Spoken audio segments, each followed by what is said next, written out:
안녕하세요. 주식 분석가 달수입니다. 금일은 삼성전자와 달러, 엔화에 대해서 말씀드리겠습니다. 우선 이제 가장 중요한 관점이 이 시장이 지금 훈풍이 부는 것 같잖아요.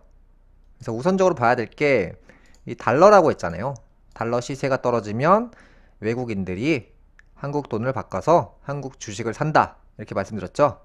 그래서 실제로 계속 달러가 떨어지고 있고 달러는 뭐 계속해서 떨어질 예정이에요. 지금 미국은 내면을 아주 자세하게 보면 악재가 너무나도 많아요. 지금 터질 게 한두 개가 아니기 때문에 그냥 뭐 눈 뜨고 당하는 거죠. 그래서 제가 이제 테슬라, 애플 같은 미국 주식 다 파셔야 된다고 분명히 경고 드렸고, 최근에 테슬라 300달러 인근에서도 제가 100달러 간다고 말씀드려서 이제 폭락을 피하셨잖아요. 삼성전자 같은 경우도 과거에 제가 9만전자 고점 말씀드렸고, 제 방송을 보셔가지고 돈 버셨다는 분들 굉장히 많습니다. 지금 시점에 매매하실 분들은 어떤 관점으로 들어갔다 나오셔야 되냐면, 이번 달에 사서 다음 달에 파실 분들은 매매 자유롭게 하시라고 말씀드렸고, 내가 이제 주식을 사서 난 몇 년간 보유할 거다. 그러면 시기를 좀 더 생각하고 고려해서 매수를 하시길 바라겠습니다. 왜냐면 이 매도 타이밍을 못 잡으시는 분들은 지금 사나 나중에 사나 결과는 그렇게 다르지가 않아요. 어차피 계속 장기적으로 들고 가실 분들은 조금 더 상황을 보시고 들어가시는 게 더 맞고, 지금은 첫 번째로 외국계 자본들이 국내 우량주를 사들이고 있다. 달러 가치가 폭락하기 때문에. 그리고 이제 두 번째로 이 달러가 폭락했을 때 1분기가 이제 1월달, 2월달, 3월달이에요. 그러면 이 3월 이후에 실적 발표를 하는데 지금 경기 침체가 시작되고 있는데 그 와중에 달러까지 폭락을 하게 되면 우리나라 우량주들이 실적을 발표할 때 아마 한번 뒤집어질 거예요. 실적이 과연 좋을 수가 있을까? 외국인한테 돈을 덜 받고 물건을 파는 거예요. 외국 돈 가치가 싸지고 있잖아요. 1,000원을 받아야 될 물건을 앞으로는 800원, 700원만 받는 거예요. 예를 들어서 국내 기업들의 매출이 하락하고 이익이 떨어져요. 당연한 거죠. 그런 부분을 참고하셔서 제가 볼 때는 1분기 실적 발표 나오는 거 보고 우량주를 뭘 살지 고르시는 방법 첫 번째. 실적 발표 전에 샀다 팔았다 할 거다. 그런 거는 상관이 없죠. 근데 실적 발표가 나오고 나서 매수하실 분들은 이제 장기간 들고 가실 분들 그렇게 매매하시면 되고, 오늘 이슈는 이 달러와 엔화에 대해서 조금 말씀드릴 건데요. 어차피 방송을 매일 하니까 이걸 계속 연결해서 말씀을 드릴 거예요. 어느 정도는. 그래서 여러분들이 투자하시는데 도움을 많이 받으실 수밖에 없고, 이런 자료를 보여드리면서 왜 제 생각을 계속 말씀드리냐면 조금 더 이제 제 생각을 객관적으로 표현하고 싶어서 이런 자료를 제가 좀 더 자세하게 준비를 하고 있고, 이제 물의 시대가 열리잖아요. 저희 나라 이 한국이 물의 국가예요. 사실은 전 세계에서 물 기운이 가장 강할 수도 있는 나라이기 때문에 이 물의 시대의 한국은 이제 본격적으로 전성기가 시작되고 있는 중인데, 거기서 이제 불의 기운을 가지고 있는 뭐 뜨거운 나라들, 그러니까 미국이 될 수도 있고 중동 국가들이 될 수 있습니다. 그래서 전 세계가 이제 물에 집중하기 때문에 우리나라의 국격이 올라가는 거예요. 최근에도 보시면 아랍에미리트의 국부펀드가 우리나라의 역대 최대 규모인 대략 36조 원 투자를 약속하면서, 이제 앞으로 여러분들이 또 보셔야 될 게 외국계 자본이 흘러가는 업종들이 주목을 받거든요. 왜냐면 이 있는 놈들이 뉴스를 만들어요. 만들면서 뭐 이런 업종에 돈이 흘러가고 이런 내용들을 제작한단 말이에요. 그러면 그 관련주가 테마주가 되면서 급등을 해요. 실제로 역사적으로만 보더라도 항상 그랬고요. 첫 번째가 원전, 두 번째가 방산, 세 번째가 바이오예요. 아마도 원전, 방산, 바이오 이 세 가지는 올해 보시면 한번 크게 오를 거예요. 그래서 이 관련주들을 한번 찾아보셔가지고 매매를 해보시는 것도 좋을 것 같고요. 우리나라 인구가 2020년도부터 2022년까지 대략 3년간 연속적으로 감소했죠. 그 중에서도 이제 주목해야 될 게 1인 세대는 증가세가 이어졌고요. 1인 가구 1000만 세대 돌파를 앞두고 있습니다. 그래서 제가 이전 시간부터 이 물의 시대가 오면 뭐가 본격적으로 뜬다? 바로 원룸이 뜬다. 그 다음에가 이제 투룸이 뜬다. 이렇게만 보시더라도 900만 가구가 혼자 살고요. 대략 600만 가구가 두 명이서 살아요. 인구의 1,500만 가구가 1인 또는 2인 가구고요. 1인 가구가 인구의 절반 이상을 차지할 수도 있습니다. 지금 계속 공격적으로 증가하고 있는 추세고요.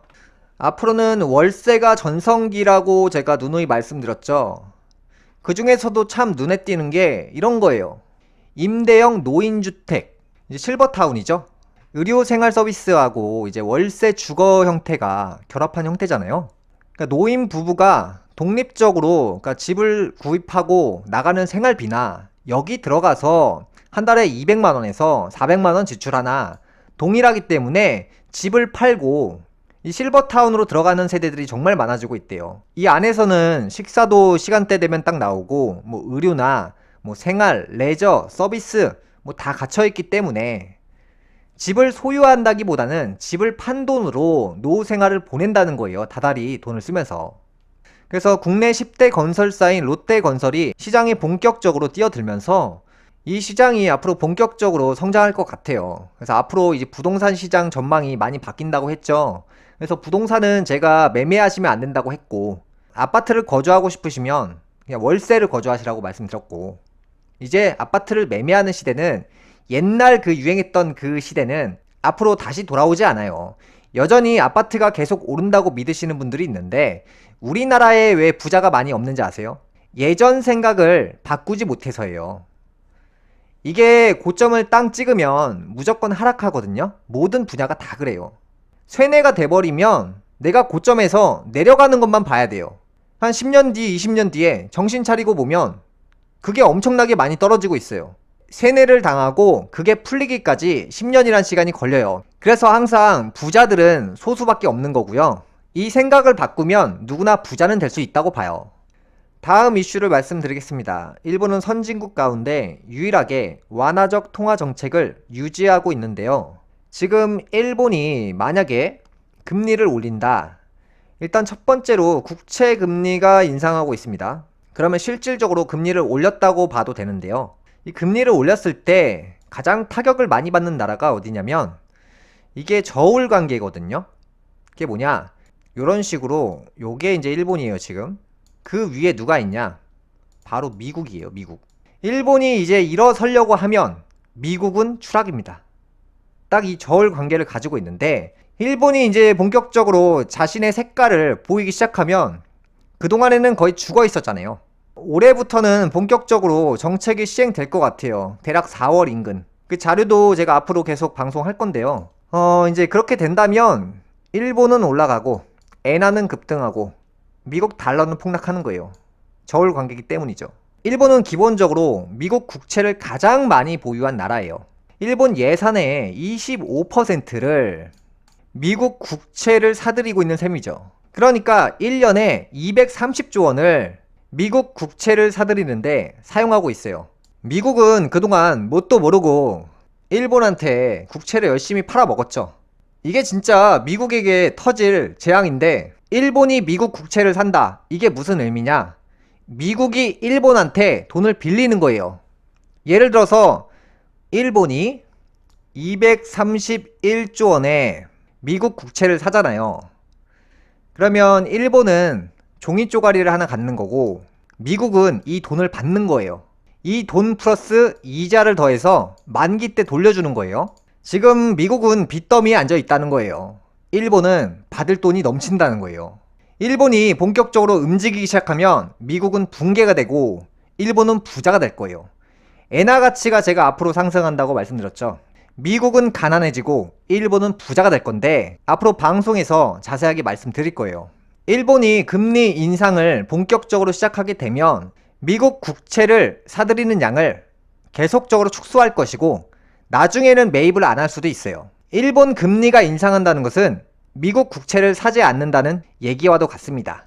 그렇게 되면 일본에서 미국으로 간 돈을 다시 가지고 옵니다.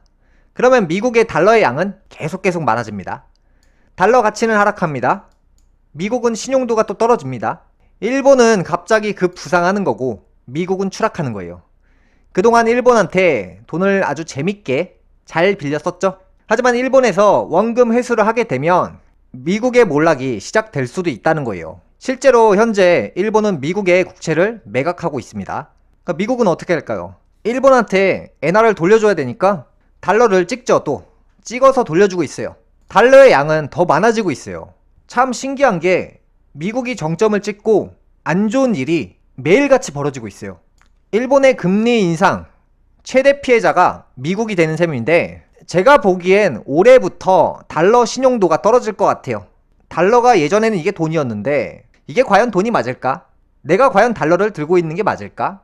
시중은행들이 공격적으로 금리를 올리고 있는데 사람들이 뭐하러 달러 투자를 합니까? 은행에 맡기면요 1년에 많게는 7%, 8%까지도 이자를 받을 수 있는데 전 세계에 있는 사람들이 다 마찬가지예요. 다 이런 생각을 해요. 그러니까 여태까지 달러로 환전해서 들고 있었던 사람들이 더 좋은 투자처를 찾고 있는데, 사실 엔화 같은 경우에는 현재 엄청 싸잖아요. 그래서 달러 투자를 버리고 엔화 투자를 지향하는 사람들이 많아지고 있어요. 이렇게 보시면 이제 엔화가 고점이 1,500원대 요 인근인데 지금이 거의 900원이에요. 그러니까 만약에 일본이 다시 재전성기가 오면 엔화가 50% 이상은 올라갈 수 있다는 거예요. 그러면 뭐하러 비싼 돈 주고 달러를 삽니까? 이 역시도 마찬가지예요. 엔화가 올라간다는 그런 뉴스들이 전 세계에 퍼지면 전 세계에 있는 투자자들이 미국 돈을 버리고 엔화로 갈아탑니다. 이런 데서. 그래서 저는 다시 일본 엔화 투자가 유행할 것이라고 생각합니다. 엔화 전성기가 다시 온다고 제가 작년에 말씀드렸죠. 지금 같은 경우에는 달러보다는 엔화가 투자할 가치가 높다라고 말씀드리고 싶어요. 일본의 기준금리가 0.1%입니다. 일본에 있는 돈을 가지고 예를 들어 금리가 0%예요. 그러면 일본 은행에 가서 저 100억만 빌려주세요. 이걸 빌려서 1년 있다가 100억을 그대로 돌려주면 돼요. 그러면 이 돈을 빌린 사람들은 뭘 하냐? 미국의 국채를 매입하죠. 이자가 예를 들어서 3%다. 그냥 안전빵으로 1년 뒤에 103억 원을 받아서 예를 들어서 3억 원은 내가 갖고 수익으로 일본 은행에게 100억은 돌려주면 되는 이런 방식의 투자가 이루어졌단 말이에요. 일본이 금리 인상을 하게 되면 미국으로 흐르던 일본 저금리 자금들이 전부 회수가 된다는 얘기예요. 해외에 투자했던 일본 돈들이 해외 자산을 팔고 일본으로 돌아오게 되는데, 일본으로 돈이 돌아온다는 것은 엔화를 환전하는 사람들이 많아진다는 것이고 엔화의 양이 부족해지는 거예요. 엔화의 양이 부족해진다는 것은 엔화가 급등한다는 거예요. 일본 투자자들이 해외 주식이나 채권에 대략 4천조 원을 넘게 투자를 하고 있는데요. 삼성전자의 13개 크기예요. 이 규모가 어마무시하다는 거예요. 그러니까 실제로 이 막대한 자금들이 움직이기 시작하면 미국 경제가 박살난다는 거예요. 이러한 이유 말고도 미국 경제가 박살나는 이유가 정말 많습니다. 단순하게 일본에 대해서만 말씀드려도 지금 초전 박살을 기다리는 게 바로 미국이기 때문에 미국 주식을 하시는 분들은 시장이 어느 정도 반등을 하는 시점이나 상황이 좋아지면 나오실 준비를 하는 것이 바람직하다고 봅니다. 지난해 12월에는 일본의 기업 물가지수가 큰 폭으로 오른 것으로 나타났습니다. 전문가들은 물가가 오름세를 보일 것이라고 전망했습니다. 이 얘기는 일본에서 어쩔 수 없이 금리를 인상한다는 얘기와도 같고요. 이 같은 증가폭은 1981년 이후 사상 최고치입니다. 그러니까 일본이 금리를 올리지 않게 되면 사상 최고치의 위기가 온다는 거예요. 그래서 일본은 금리를 올릴 것이고 그 여파를 미국이 감당해야 될 거예요. 실제로 엔화는 그동안 기나긴 시간 동안 하락세를 이어왔고요. 이제 본격적으로 엔화 전성기가 열릴 것이고 달러는 그 반대로 하락기, 침체기에 들어갈 것으로 전망하고 있습니다. 23년도 평균 유가는 현 수준보다 최소 10% 이상 오를 것이란 전망이 많습니다. 골드만삭스는 연말 기준 최고 105달러 인근까지 오른 뒤에 2024년도에 100달러 인근 수준에 머물 것으로 예상을 했습니다. 기름값이 올라간다는 얘기고 이 안에서 자세히 들여다보면 달러가 떨어진다는 얘기와도 같아요. 금일 방송은 여기까지 하겠습니다. 감사합니다.